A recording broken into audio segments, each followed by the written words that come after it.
Hey, ¿cómo están todos? Y vamos con otro video. Esta vez un poco más temprano para evitar que se me pierda la costumbre.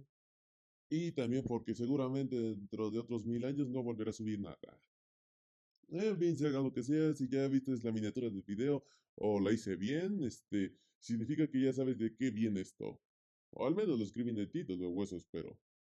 Sea como sea, esto se trata de otros 4 personajes, sujetos, eventos o lo que sea, versus Warhammer 40.000.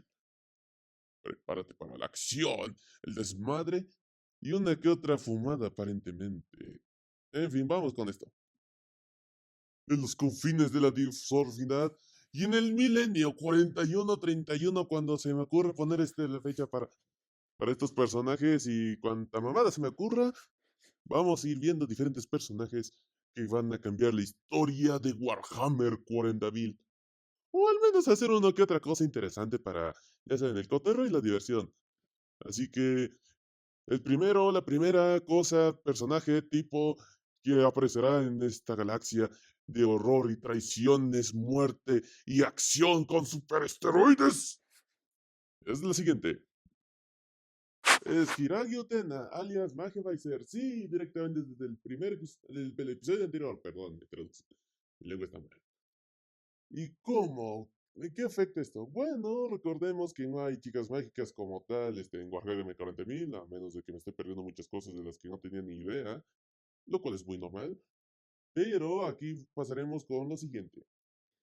Ella sería una de las muchas almas sin pena ni gloria del imperio de la humanidad, solamente existiendo, pero gracias a que la fe, la propaganda y muchas cosas más están expandidos por la galaxia, ella se enteraría de las hermanas de batalla, de su incrementable fe, su fantástica estética y que son hiper geniales.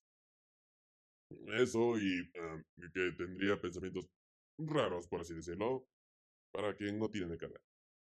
En fin, ella estaría así como sin pena ni gloria mirando a las hermanas de batalla, a las adeptas sórdicas, así como a toda santa del imperio.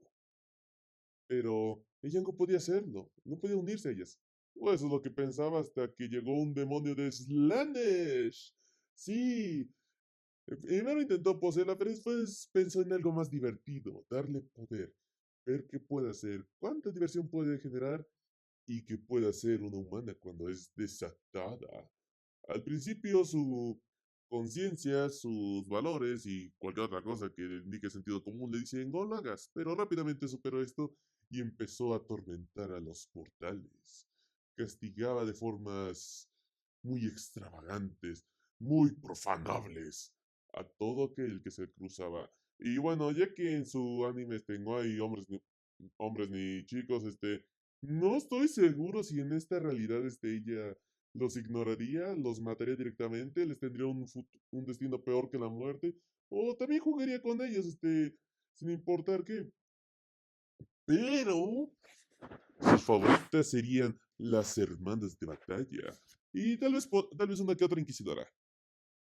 Entonces, así sería la vida de esta poseída, recibiendo más y más poder, porque para el demonio ella era divertida, estaba haciendo un gran trabajo y sentía que eventualmente podía usarla para convertirse en algo más, ascender en la demonicidad y volverse más poderoso. Pero lo que no vio venir es que ella se estaba volviendo cada vez más y más ambiciosa. El hambre que se estaba generando a sí misma, que había descubierto, que había aceptado, ya no se podía saciar, no tan fácilmente al menos. Fue entonces que mientras iban de un lugar a otro, viajando entre la disformidad para llegar a otros mundos y a lanzar su festín de lujuria, destrucción, avaricia, gula y quién sabe cuántas cosas más para decir lo perverso que estaba haciendo, pues entonces ella estaba planeando un plan. Entre sus múltiples capturas con sus juguetes, digo, víctimas, digo, eh, ídolas y cualquier otra cosa que le pareciera divertido, el demonio pensó que ya podría deshacerse de ella, que podría tomar su poder y y hacerse ver como alguien mucho más impresionante para Slanesh. Pero Utena no se lo permitió. Utena le volteó la jugada, tomando su poder, destruyendo al demonio, para entonces iniciar una frenesí sangriento, una masacre de lujuria, placer, dolor y tristeza, pero siempre lleno de risas. La humanidad que había dentro de ella se fue destruyendo lentamente hasta que ascendió al rango de princesa demonio. Sí, amada por Slanesh, ya que mientras más hacía, más cosas locas hacía, más se divertía. ¿Ven? Quien fue renombrada como Magia Vice, la más grande enemiga de las adeptas soroditas, perseguida por la Inquisición, en especial por el lado femenino, y también aterrorizada por ella se divierte llevando las emociones al máximo, busca romper a cada persona que llega a sus manos.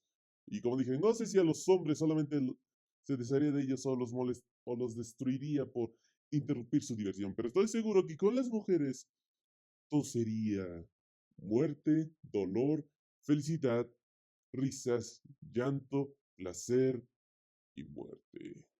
Sí, dije muerte varias veces, pero es porque esto va a ser horrible. Aunque para allá va a ser un día más en donde podrá divertirse. Mientras tanto, tendría una pésima relación con los otros demonios, ya que si bien le gusta divertirse y que salgan nuevas expresiones, tendría límites con ver cómo es que los otros demonios interfieren en sus planes, o cómo sus meras naturalezas no le agradan. Sinch requiere cambio y a ella le gustaría que estos juegos duraran para siempre. Korn solamente busca sangre y destrucción, evitando que ella pueda divertirse. O al menos no le gusta tanta destrucción. Como dije, para divertirse. Este, y Nurgle, pues bueno, él pudre todo, así que adiós juguetes, así que sí, también lo detesta más o menos. Ella como princesa demonio viajaría por diferentes reinos de la disformidad, prometiendo varias cosas si es que logran complacerla. Cada vez que sería invocada, se dice que las adeptas sorditas mueren en decenas, en centenares, hasta incluso se dice que en millares para poder convocarla. Y una vez que inicia, por las estrellas se escucha la risa de alguien que perdió su humanidad y solo puede esperar divertirse una vez más. Y no puede esperar a tener a todas sus favoritas de su lado o en sus manos. Después de todo, ¿qué otra cosa se podría esperar de alguien que está bajo la tutela, la protección, la guía y las órdenes del príncipe del placer, el dios del exceso, la sedienta? Bueno, ya hablamos de la loca de la magia y de las jugadas, así que vamos a hablar sobre un enjambre. Como lo sabes, Hongo, y si no lo sabes, pues te lo voy a contar. En Warhammer 40.000 existen los insectos. Insectos muy grandes y muy voraces llamados los tiránidos. Pero, ¿cómo serían las cosas si existiera otro tipo de enjambre? Uno más especial. Hay diferentes zonas de la galaxia que no han sido exploradas. Y si fueron exploradas, o ya fueron reclamadas, o fueron declaradas zonas de muerte. Y bueno, de uno de esos lugares pudo haber venido el enjambre de los Changelings. ¡Sí! Vamos por la magia del amor y la amistad. Pero ya que estamos en Warhammer 40.000, vamos por todo lo contrario, así que es hora de morir en soledad y en tristeza. En especial con ellos. Porque, verás, ellos son curiosos. En su serie son unos antagonistas, villanos, la mayor parte del tiempo hasta que pasan cosas. Pero ellos atacan a los ponis. Porque forman de MLP, por si no se habían dado cuenta, o por si me lo salté, ya no sé lo que digo. Y ellos atacan a los ponis para alimentarse, pero no los cazan devorando su carne. No. Ellos los cazan para devorar su amor, su espíritu, su esencia, o algo así, porque cuando hacen eso, la verdad es que se quedan medio tontos los cabrones y bueno, hacen cosas. Se los llevan a su guarida, los guardan en capullos y siguen cosechando su amor, sus sentimientos. Y bueno, una vez que estos tipos fueran descubiertos de su planeta, lo más seguro es que de alguna manera encontrarían la forma de moverse, robando naves, escondiéndose en ellas o moviéndose de aquí para allá para tener más presas, más colmenas que construir o que conectar.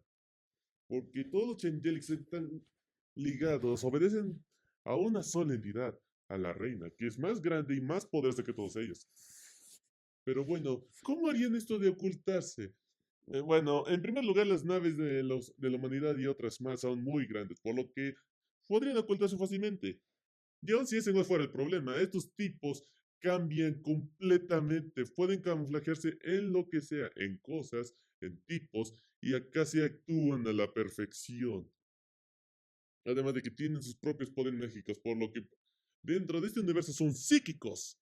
Vuelan, se pueden camuflajear de cualquier cosa, se pueden transformar en lo que sea y tienen poderes para mover cosas, para atacar y para muchas otras cosas más.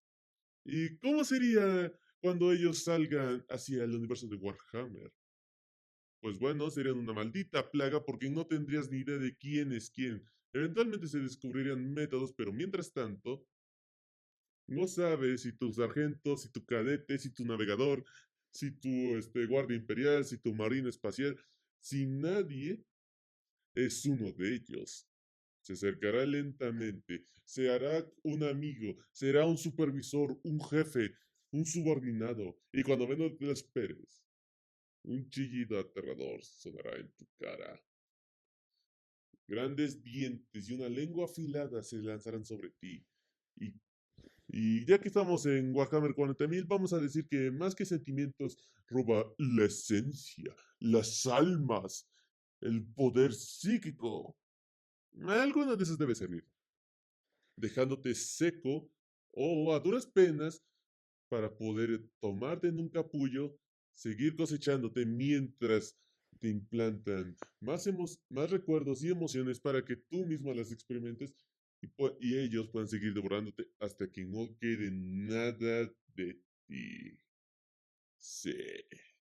Y bueno, eso no es todo lo que tienen. En la serie se descubrió que tenían una fortaleza tipo colmena, muy acorde con la de ellos, pero tenían algo más. El trono de la reina estaba hecho de un material especial que se robaba toda la magia que no fuera la de ellos. Y en Warhammer Canterbury significa que esa piedra podría cancelar los poderes psíquicos de quien sea. O al menos esa es la teoría. Mientras más grande sea la colmena, más grande será ese trono que no se sabe de qué material está hecho, aunque algunos sospecharían que sería un material similar al de los pilares de los necrones. Los Changelics se morían de mundo en mundo en pequeñas colmenas, en pequeñas flotas de exploración, para seguir alimentándose. Pero, por alguna razón, no se enfrentan con los tiránidos. ¿Serán enemigos naturales? ¿Será que hay algo que uno conoce del otro que no quieran enfrentar? ¿Por qué el gran devorador no va tras esta pequeña colmena? ¿Y por qué esta pequeña colmena no se enfrentarían al gran devorador? Claro, suponiendo que no sepa su enorme tamaño. Muchas preguntas, pero son dejadas de lado ya que atacan a casi a quien sea. Los únicos que se salvan son los tiraneos, como dije, y los necrones, porque al ser máquinas sin alma, pues no tienen emociones que robarles. Para ellos los necrones son nefastos y detestables. Por otro lado, el resto de la humanidad, los Eldars, los enanos, los orcos, pueden ser bastante deliciosos. Eso sí, los demonios del caos y los marines del caos, bueno, más o menos, detestarían estas cosas. ¿Por qué? Pues bueno, recordemos que los demonios y estos tipos ya no pueden morir como tal. Cuando mueren son mandados a la disformidad. Pero ¿qué pasa si una raza especial que roba esencia se aparece frente a ti que eres un ser básicamente de esencia, de energía? Pues bueno, o desapareces en el estómago de estos tipos, o serás una dispensadora de alimento para ellos de forma permanente. Y bueno, eso ya tendría que decir mucho sobre su magia y otras cosas más. Pero si estás frente a una colmena grande y eres un marín del caos o un demonio, lo más probable es que no puedas acercarte o que incluso seas desterrado. Por lo que sí, esta plaga de insectos sería igual o más molesta que los tiránidos. Bueno, dependiendo de a quién le preguntes. Así que no importa lo que sientas, siendo temor, traición, amargura, odio, libertad. Serás perseguido por estas cosas. No podrás confiar en nada o en nadie. Aquel que fue tu mejor amigo, aquel que fue tu peor enemigo, podría ser uno de ellos, esperando el momento indicado para atacarte, para capturarte, robar tu esencia y repetir el proceso por todo el mundo hasta que su colmena esté preparada y lo dominen todo, o hasta que encuentren un lugar nuevo donde fortificarse, donde esparcir la plaga. La humanidad se ha enfrentado a diferentes horrores, pero tal vez no está listo para desatar estos horrores. En especial porque recordemos que si hay una cosa que la humanidad aún sigue amando, es al propio imperio y al dios emperador de la humanidad. Pero ¿qué pasa cuando su amor es robado por una plaga de insectos? Y lo mismo, ¿qué pensarían los seres del caos, los dioses del caos, aquellos que merecen ser adorados, ser amados, ser venerados? ¿Qué pensarían ellos si sus contribuyentes a su existencia estuvieran siendo devorados? Pero no solo eso, sino que les roban la misma esencia que ellos necesitan. El horror cósmico se desata de nuevo, pero esta vez para los dioses del caos al no tener nada. Y entonces los Changelings han establecido un lugar muy cómodo en las listas de prioridades para el Exterminatus. Número 3, Orochimaru, el Sannin de las serpientes, el quien en un inicio fue uno de los enemigos más perturbadores, poderosos, extraños y malvados de Naruto.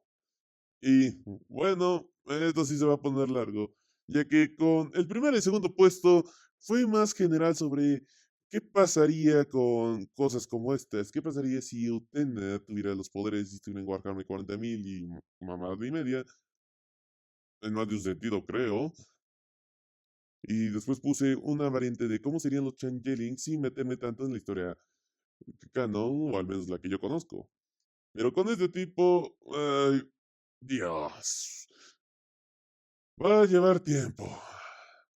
A ver, recordemos que este tipo es un shinobi que antes de ser un tipo malvado que quiso dominar la humanidad y volverse inmortal, aprender todo, y luego se convirtió en padre madre de un tipo clon y no sé qué más, le dejé de seguir la pista.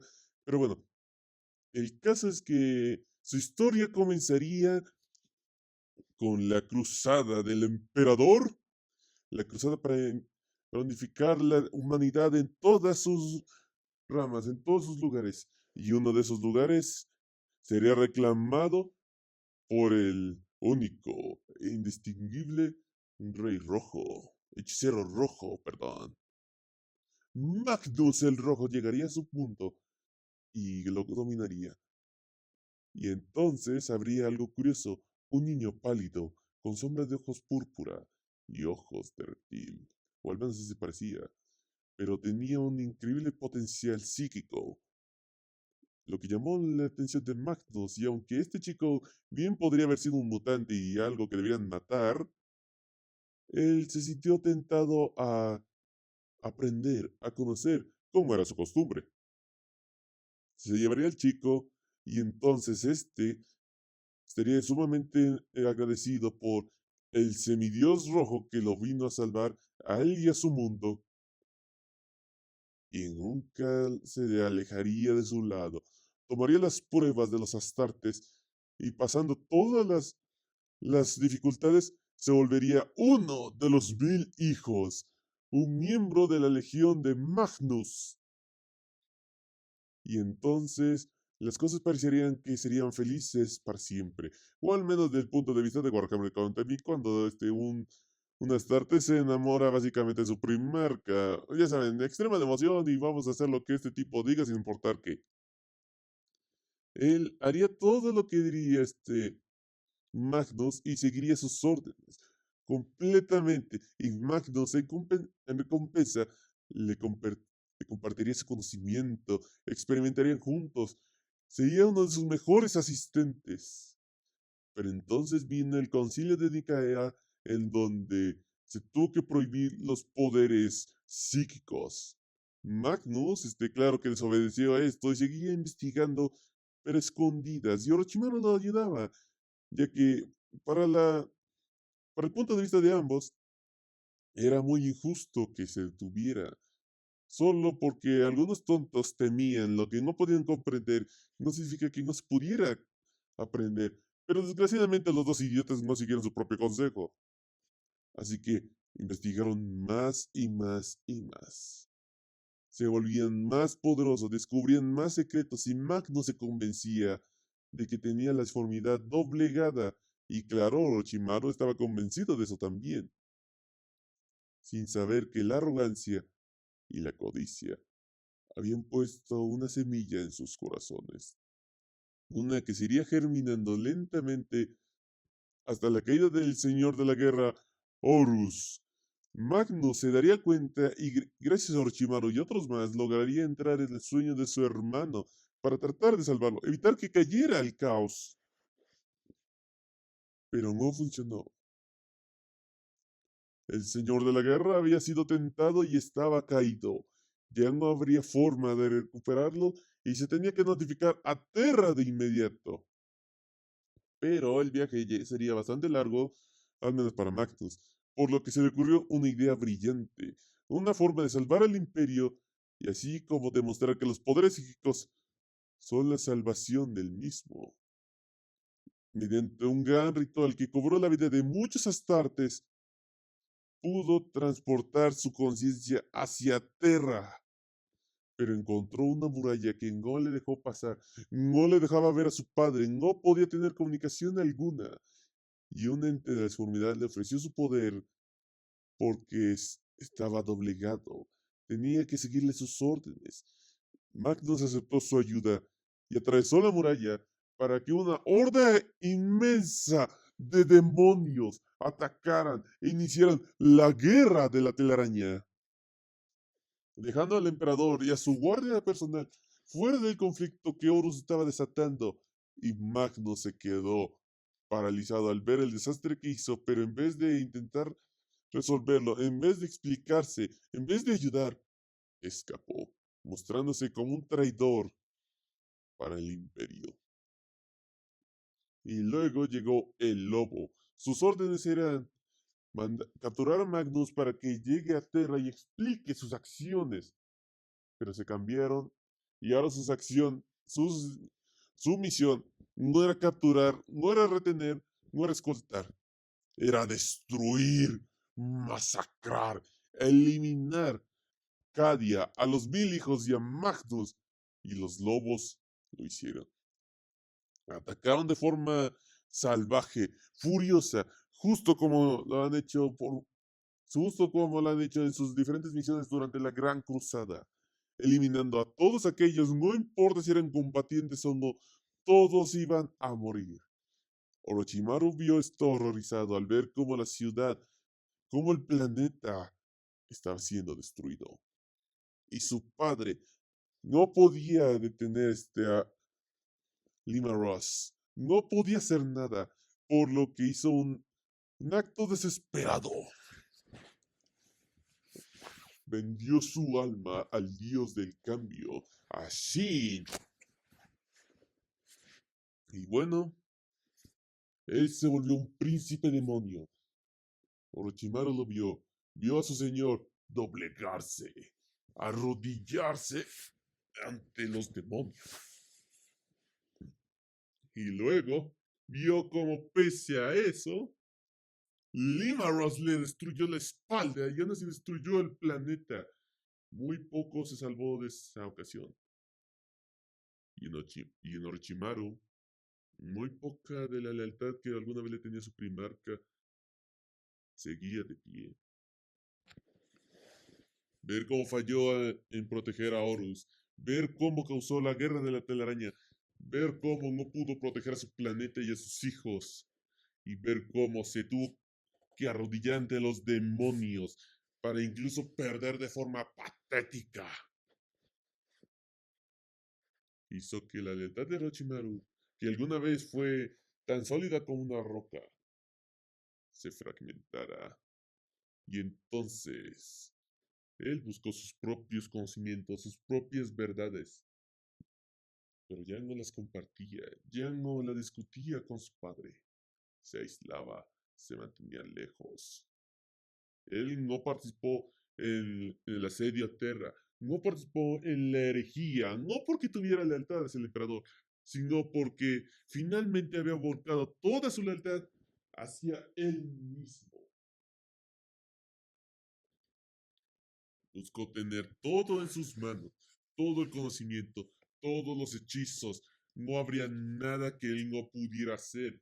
Si alguien pudiera hacer algo, él encontraría la forma de duplicar esos resultados, de mejorarlos incluso. Estaría vagando por la galaxia, por la disformidad, aprendiendo más y más. Cuando se enteró que sus hermanos se convirtieron en polvo, solo se murió de risa. Los idiotas no habían entendido nada. Para él, los idiotas intentaban imitarlo, intentaban imitar al inútil de Magnus, y él solo se moría de la risa. Se desprendió de su armadura y de toda insignia que lo mostrara como alguien de los mil hijos. Ahora solamente era un ente solitario de la disformidad, pero no dejó el plano material. Después de todo, a veces para que una hipótesis se pueda confirmar, es necesario algunos experimentos, un trabajo de prueba y error, asegurarse de antemano si lo que estás pensando es verdad o solamente es un sueño, un error. Y bueno, la galaxia está llena de vida. Vida que seguramente estarían muy felices de ayudar en las investigaciones. Entonces Orochimaru iría a diferentes mundos, haciendo lo mismo que su contraparte en el anime. Tomaría jóvenes, viejos, niños e incluso infantes para hacer las pruebas y experimentos más aberrantes que puedas imaginarte. Buscaba hacer los experimentos más atroces, más enfermos, más inhumanos, no solo con los humanos, sino con cualquier otra cosa que le llamara la atención. Buscaba dominar todos los poderes que la humanidad había descubierto. Buscaba dominar los secretos de los Eldars, así como su cuerpo inmortal, e incluso de los orcos, su forma casi eterna de mantenerse, de crear cosas que para otros es basura. Y así iría buscando más y más conocimiento de diferentes razas alienígenas que existían. No importa qué fueras o qué hicieras, si fuera lo suficientemente llamativo para llamar su atención, o fuera algo que, según él, le ayude con sus experimentos, él lo hará. Y mientras más viajaba en la disformidad, más se trastornaba, más se deformaba. Ahora su cuerpo pálido es una cáscara, es un caparazón ocultando su verdadero ser, una serpiente. Una serpiente con un hambre insaciable de conocimiento. Y por eso mismo le cae también a Sage. Por lo que a veces le aligera la ayuda para poder que haga cualquier cosa, o también lo frena. Ya sea para mantenerlo bajo control o porque le parece divertido. Por eso mismo también se ha metido con los dioses del caos, para hacer tratos, para traicionarlos, para cualquier cosa. Quería entender la forma de que cómo es que obtiene Slanesh el poder de las emociones, cómo puede hacer que esas mismas emociones lo vuelvan más poderoso. Fue con Nurgle entendiendo sus epidemias, buscando la forma de cuidarse de ellas, así como de superarlas. Así de grande era su arrogancia. Veía Korg, veía cómo toda su fuerza estaba contenida y anhelaba ese poder. Para él, que ese poder estuviera encajonado en un ser que solo se la pasa sentado, le parecía muy absurdo. Y claro, que quería ver todo el conocimiento que Sinch poseía, pero quería hacerlo mejor, quería demostrar su superioridad, porque no solamente quería saber todo el pasado, también quería ver todo el presente y saber completamente cuál es el futuro. Así que fue de aquí a allá, robando cuerpos, robando esencias, robando conocimientos, generando conflictos para llegar a tener lo que deseaba. Él causó miles y miles de muertes, millones de caídas por toda la galaxia e incluso apuntó a objetivos más tentadores. Verás, después de que los primarcas hicieran todo el desmadre de la herejía, algunos murieron, otros desaparecieron y otros se volvieron príncipes demonios.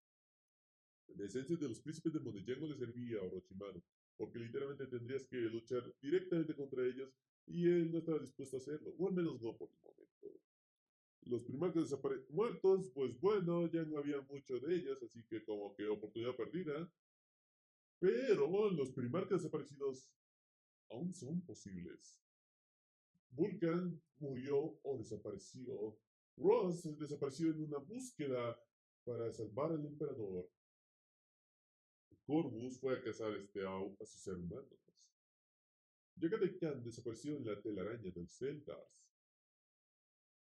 El león murió, aunque posteriormente se descubriría que está vivo y que volverá. Por lo que no había nadie más. Nadie, excepto el señor de Macrash. El único que tiene el derecho de dominar el reino de Ultramar, además del emperador, claro. El primarca Robute Gilliman. Orochimaru apuntaría a Gilliman porque el cuerpo de un primarca es lo más parecido a una divinidad en la tierra. Claro que iría también por el emperador, pero considerando que está rodeado por custodes, por toda la fuerza del imperio y que ya no queda mucho físico que el que tomar, pues ¿dónde le queda Gilliman? Claro que al ser medio decapitado y puesto de estasis, pues también le dificulta mucho las cosas. Sin embargo, una vez que se enterara que el señor de Macrash, el señor de Ultramar, regresaría, estaría mirando con bastante anhelo lo que podría tomar de Gilliman. Y su emoción sería doble al enterarse que el león también está vivo. Así que para Orochimaru, todo está comenzando de nuevo. Y solo se escucha su risa entre dientes, burlándose de sus enemigos, llevándose a sus aliados a un lugar horrible donde solo pueden ser esclavos para divertirse una vez más. Entonces sigue el cuarto y el último por el momento y posiblemente para mucho tiempo, ya que esta lista se me hizo más difícil, en especial escoger el último puesto, pero ¿a quién le importa? Ahora sigue el gran y todopoderoso Darkseid, el señor de Apocalipsis, un dios en todo el sentido de la palabra. Y es que, si no mal recuerdo, una de sus adaptaciones es que muestra que este tipo forma parte de la existencia misma, por lo que si este desaparece, la realidad también. De hecho, creo que esa película de DC en donde se forma el multiverso genera porque precisamente este tipo está muerto. El tipo que genera esclavos, destruye mundos y lo hace como si nada. Es importante para la realidad misma. Y en Warhammer 40.000 eso se podría traducir en que es un dios del caos, tal vez el más poderoso de todos. O uno que podría estar destinado a hacerlo. Existen muchas entidades en la disformidad, no solo los dioses del caos, muchas más cosas, cosas que ni siquiera ellos se atreven a ver, ni mucho menos a enfrentarse. Así que Darkseid podría estar ahí, esperando, aguardando, hasta que un día se manifestará de forma física en nuestra galaxia. Puede que lo derrotemos una que otras veces, pero así como con los dioses del caos, será imparable. Eventualmente regresará más poderoso y más listo. Sus poderes serán más grandes, sus ejércitos serán mayores, su tecnología es inmensa. Pasarán más y más cosas sin que nadie pueda detenerlo, pues Darkseid es destrucción y muerte.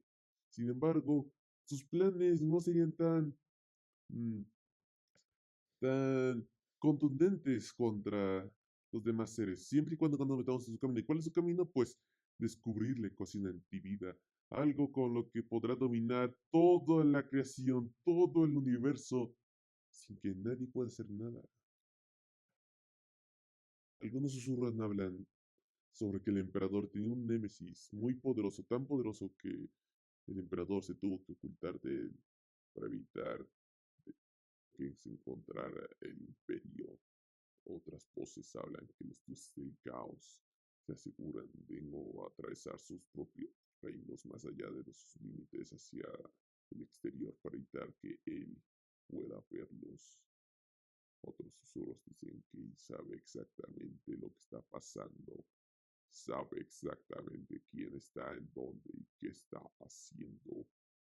Unos dicen que es cuestión de tiempo. El gran y todopoderoso Darkseid llegará a nuestra realidad. La horda infinita de los tiránidos será eliminada o se doblegarán. Los necrones desearán tener su poder de vuelta, pero ni siquiera en su cúspide podrían vencerlo. Los Eldar finalmente entenderán que hay destinos peores que Slanesh. Sus pesadillas más grandes serán aniquiladas para reemplazarlos por algo mucho peor. Los orcos encontrarán su paraíso, pero perderán todo lo que los hace orcos, pues los esclavos no pueden ser felices, no pueden disfrutar de nada más allá de hacer feliz a su maestro. Los caen, verán sus muros caer, verán como todo cae en pedazos. Sus hermanos de hierro caerán valientemente protegiéndolos o muriendo. Todos perderemos, todos se irán y el imperio no quedarán ni cenizas. Sus herejes quedarán perdidos para convertirse en esclavos o en nada. Su humanidad se volverá monstruos, bestias sin cerebro, sin mente, sin voluntad, sin recuerdos ni almas. Los primarcas caerán, el emperador desaparecerá para siempre. Ese es el destino que se profetiza con la existencia de Darkseid. Su mundo apocalipsis es una esfera de muerte que viaja de aquí y allá, plantando sus paradigmas para conquistar todo. Eso asustó, ¿verdad? Y bueno, quitando la parte apocalíptica que es, bueno, básicamente él, pero bueno, a lo que quiero llegar es que el cabrón es muy poderoso, puede aguantar el combate con un Superman todopoderoso casi sin problemas. Sus rayos pueden seguirte a donde sea. Es rápido, es veloz. Sus poderes se ven limitados ya que está en su forma física, pero se supone que si llega a su forma espiritual, es imparable. O algo así. De igual manera, hay muchas versiones donde dicen que este tipo bien es un dios que cuando quiera o cuando tenga lo necesario, podrá desatarse por completo y nada podrá detenerlo. No, por lo que no se trata de cuándo o cómo, perdón, no se trata de cómo logrará dominar a todos y destruirnos a todos, sino será cuándo. Darkseid tiene muchos planes y encontrar la ecuación de vida será su prioridad, pero nada le impide desviarse hacia la Tierra, hacia Terra, hacia las naves de los Eldars, hacia la telaraña, hacia el corazón de la galaxia, o hasta el corazón mismo del enjambre. Así que, sí, si este tipo fuera real en Warhammer también sería el tipo más poderoso, o al menos uno de los más problemáticos para todo el mundo. Tanto así que tal vez incluso los dioses del caos tendrían que volver a aliarse para poder deshacerse de él. Digo, lo hicieron con el emperador para evitar que completara su plan y así conservar su poder, por lo que podrían hacer lo mismo. Es más, hasta estarían dispuestos más o menos en no ser tan malos con todos los demás siempre y cuando hagan caso y puedan vencer a Darkseid juntos, o cuando menos que se muevan los peones para que Darkseid desaparezca y todo continúe como siempre, matándose mutuamente hasta el fin de los tiempos y siendo felices por siempre. Y bueno, creo que esto ha sido todo, así que gracias por quedarte hasta acá, por disfrutar de esto, y hasta la próxima que grabe un video que no tengo ni idea de cuándo será.